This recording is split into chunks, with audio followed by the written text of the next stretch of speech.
অবশ্যই ভালো। এটা হলো আমাদের দলীয় একটা পর্যায়ক্রমিক সিদ্ধান্ত হয়। প্রত্যেক ২ বছর অন্তর নতুন কমিটি হয়। আবার অনেক সময় আহ্বায়ক কমিটি হয়, আহ্বায়কের পরে পূর্ণাঙ্গ কমিটি দেয়।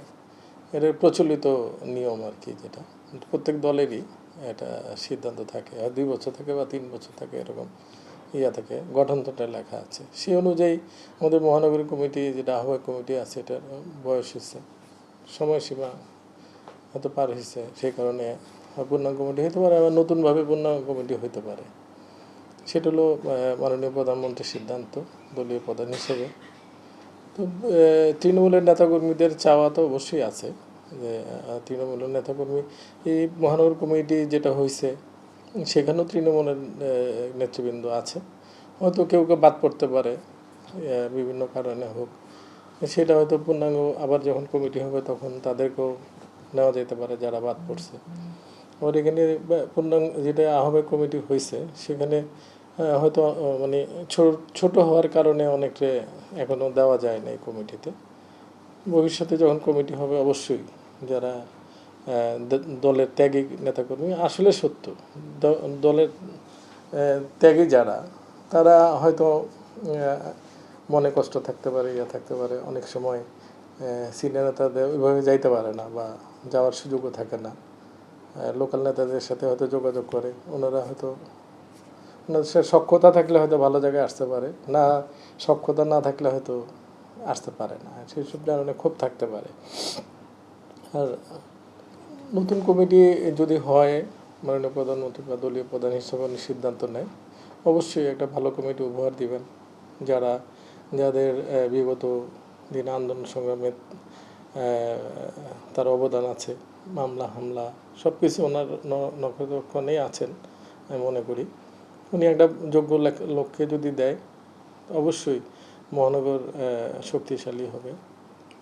আপনি যখন ভালো লোক মানে তার ক্যারিয়ার হিসাব করেন, বিভিন্নভাবে ধরেন নেতাকর্মীরা অনেক সংক্ষুব্ধ হয় লোকাল কিছু নেতৃবৃন্দের কারণে, দলের দুর্নাম হয়, এই যে জিনিসগুলো উনি যদি বিবেচনায় আনে তাহলেই মনে করি যে একটা ভালো সংগঠন হিসেবে ঢাকা মহানগর বিএনপি আরও ভালো কিছু করতে পারবে। এটা আমাদের দলীয় নেতৃবৃন্দ বা মাননীয় প্রধানমন্ত্রী দলীয় প্রধান হিসেবে এবং সিনিয়র নেতৃবৃন্দ যারা আছেন, মহানগরীর যে নেতৃবৃন্দ যারা আছেন এখন, বিশেষ করে সভাপতি রফিউল মজনু সহকারে সবাই জানেন আসলে বিষয়টা, যে আমাদের কয়টা মামলা, আমার বিরুদ্ধে 125টা মামলা ছিল, সেটা ছিল জেল খেটছি দলের কারণেই। দলের জন্য সর্বোচ্চটা দেওয়ার চেষ্টা করছি। দল যদি মনে করে, যদি আমার রেকর্ড বা প্রিভিয়াস আন্দোলন সংগ্রাম এগুলো চিন্তা করে, আমার বিহেভিয়ার বা এই যে অর্থনৈতিক অনেক প্রতিবন্ধকতা থাকে, দুর্নাম থাকে, এগুলো যদি বিবেচনা করে আমাকে দেয়, অবশ্যই আমিও তো চিন্তা করব যে ভবিষ্যতে যেন আমাদের ঢাকা মহানগর কমিটি বা যারা আসবে বা যারা দুর্দিনে ছিল, হয়তো মাননীয় প্রধানমন্ত্রী বা সিনিয়র নেতৃবৃন্দ অনেকেই হয়তো নাও চিনতে পারে, কিন্তু মাননীয় প্রধানমন্ত্রী আমি যেটা জানি আন্দোলন সংগ্রামের সময় উনি একদম নিম্ন স্তরের নেতার কর্মীরাও ফোন দিচ্ছে যারা মাঠে ছিলেন। উনি একমাত্র ব্যক্তি যিনি জানেন যে আন্দোলন সংগ্রামে কারা কাজ করছে, কারা ছিল। অন্য কোনো সিনিয়র নেতৃবৃন্দ কিন্তু জানে না, কিন্তু উনি জানে। ঠিক আছে, দুর্দিনে অনেক বাঘা বাঘা নেতা ছিল, অনেক কিছু ঢাকা শহরে অনেক বিভিন্ন রকম ছিল, কিন্তু আন্দোলন সংগ্রামে কারা ছিল উনি জানে। ঠিক আছে, সেই জন্যই উনি সিদ্ধান্ত নেবেন অবশ্যই যে এই দলরে, যেহেতু ওনার কাকে দিলেই এই দল সামনের দিকে দলকে দিতে পারবে, ঠিক আছে, ভালো কিছু দিতে পারবে, উনি আমি মনে করি যে ভালো কিছু উপহার দিবে, আমি আশা করি আর কি। আমাদের আন্দোলন সংগ্রামের যারা ছিল বিগত 17 বছরে, অনেকেই আসলে ছিটকে পড়ছে বিভিন্ন জায়গায়, পার্টি অনেকে আসতে পারে নাই কমিটিতে বা আসার সুযোগও হয় নাই। ঠিক আছে, অনেকে দেখবেন যে আমাদেরকে বিশেষ করে নর্মালি আমরা যে সিনিয়র নেতৃবৃন্দ থাকি বা যারা থাকি, অনেকে কাছাকাছি না আসলে হয়তো মনে করে না যে সে নেতৃত্বে আসতে চায় বা থাকতে চায়, কিন্তু অরিজিনাল যারা নেতাকর্মী এরা কিন্তু আসবে না, আপনাকে তেল মারতেও আসবে না, আপনার ধারে কাছেও ভিড়বে না, ওদের আক্ষেপ বেশি থাকে। কারণ আন্দোলন সংগ্রামে কিন্তু তারাই ছিল, ঠিক আছে? তো সেই অনুযায়ী তারা কিন্তু আপনার কাছে তদবির করতে আসবে না, কারণ ওদের ক্ষোভটাই হলো এই জায়গায় যে আন্দোলন সংগ্রামে তো অনেক নেতা ছিল, অনেক বড় বড় ইয়া ছিল, তারা তো করে নাই, করছি কিন্তু আমরাই। এই জন্য আমাদের মানে তাদের মনে ক্ষোভ থাকতে পারে, আমার মনে ক্ষোভ থাকতে পারে যে আমরা তো আন্দোলন সংগ্রামের সময় ইয়া করি না, আমরা মাননীয় প্রধানমন্ত্রীর দিকে তাকিয়ে, দলের প্রধান হিসেবে ওনার দিকে তাকিয়ে কিন্তু আমরা আন্দোলন সংগ্রাম করছি, ঠিক আছে? তো সেই অনুযায়ী আমরা ওইভাবে যায় না। অনেক অনেক নেতৃবৃন্দ আছে দেখুন বাসায় যা বসে আছে, ওরা কিন্তু কিছু চাইতে আসে না, বুঝছেন?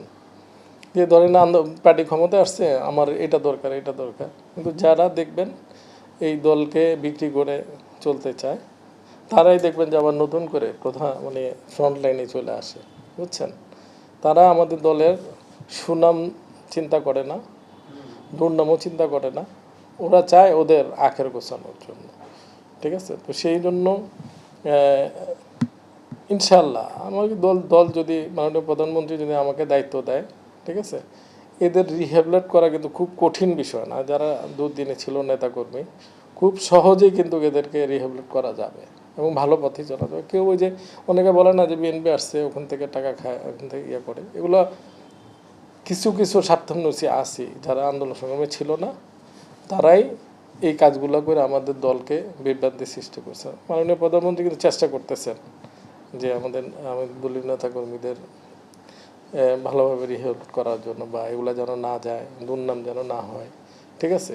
কিন্তু অনেক নেতারা কিন্তু এগুলো চিন্তা করে না, ওনারা ওনাদের চিন্তা করে, বুঝছেন? তো ঢাকা মহানগরী দক্ষিণ বিএনপির খুব বেশি না, ঠিক আছে, যত নেতাকর্মী এগুলোকে রিহ্যাবিলিট খুব সহজ, বুঝছেন? শুধু শুধু আমি যদি আমার চিন্তাটা না করি তাইলেই সম্ভব, বুঝছেন? আমি যদি আমার চিন্তা করি যে না আমার পকেটে ভরতে হবে বা আমারই করতে হবে, অন্য কেউ চিনি না, তাহলে নেতাকর্মীরা কিছু পাবে না। লিগেলি রিহ্যাবিলিট করা সম্ভব সহজেই, এবং আমাদের এই দল অনেক শক্তিশালী হবে। যারা ধরেন যুবদল, স্বেচ্ছাসেবক দল, ছাত্রদল বা অনেক সিনিয়র হয়ে গেছে, তো মাঝখানে দেখবেন অনেক আছে, সবাই কাজও করে নাই। যারা অরিজিনালি আন্দোলন সংগ্রামে ছিল বা দলের প্রতি আনুগত্য আছে, সৎ, ঠিক আছে, সবাই অসৎ না, সৎ, সাংগঠনিক, এগুলোরে আগে নিয়ে আসা মনে করি আমি, যেগুলোরে যদি আস্তে আস্তে আগে নিয়ে আসা যায় তাহলে সংগঠন অনেক শক্তিশালী হবে।